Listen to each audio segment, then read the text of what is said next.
Deputy Chief Scott McLean, the Public Information Officer for CAL FIRE. He joined us by phone. Deputy Chief, thank you so much for joining us at this time.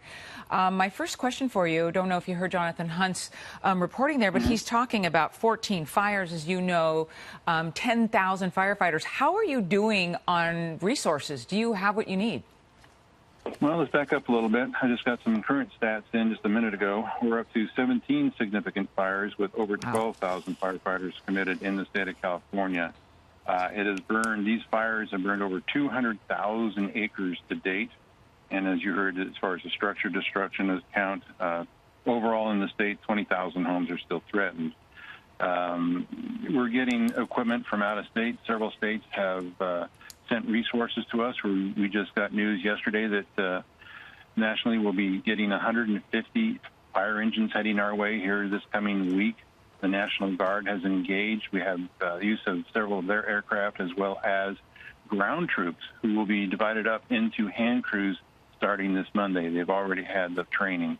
So we're getting a lot of resources from a lot of different directions. How are you deciding where to send all of those different resources when you have so many large fires? It determines on the threat. The risk versus gain aspect. Is it going into those urban areas where life safety is our primary concern? So we want to make sure we protect folks and making sure that they can get out of harm's way. Less thought would go into those wide-reaching expanses without any population density at all. But at the same time, we need to protect our watershed in the state of California. That affects everybody in the state.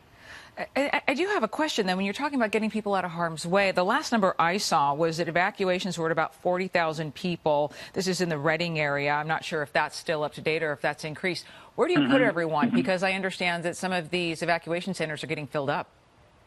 You are very correct. It is just under 40,000 individuals have been evacuated. We still had evacuations taking place late yesterday because of the direction of the fire. So folks have the evacuation centers to go to. These, on this particular fire, filled up fast, which I have not seen before. Because folks usually will head south, in this case, or head north to family, friends, and or find hotel rooms. And we do know that there was this great-grandmother and her two great-grandchildren who died in the Redding area. They got caught up in what's known as a flash fire. Can you explain to folks what that is? This all took place late Friday, and it also one of our dozer operators, for hire dozer operator, and a Redding firefighter were killed in the same event. The the fire developed so rapidly due to the weather conditions that it just was a huge firewall coming into the West Redding area extremely quickly, just enveloping everything in its path. Nothing could stop it.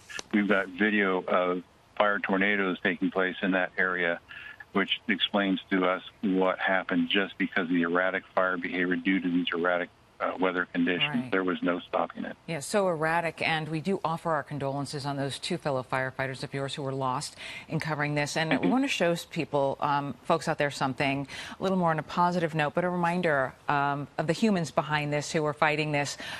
We have a tweet that you guys put up today thanking the CHP, California Highway Patrol in San Francisco, that saved a deer. They said they didn't quite know what they were doing. They were city folks, but they saved that little deer who's kissing that officer there. Yeah, that's nice to see, right? Get a little lick on the chin, right? Yeah, it's a great humor interest story. I mean, pets, that had to be abandoned are being picked up by a bunch of animal groups that are in the area. So a lot of things are being taken care of in respect to those feather and furry friends. Well, thank you very much, and good luck doesn't even cut it for everything that you're doing. Thank you so much, Deputy Chief Scott McLean with CAL FIRE. We appreciate your time.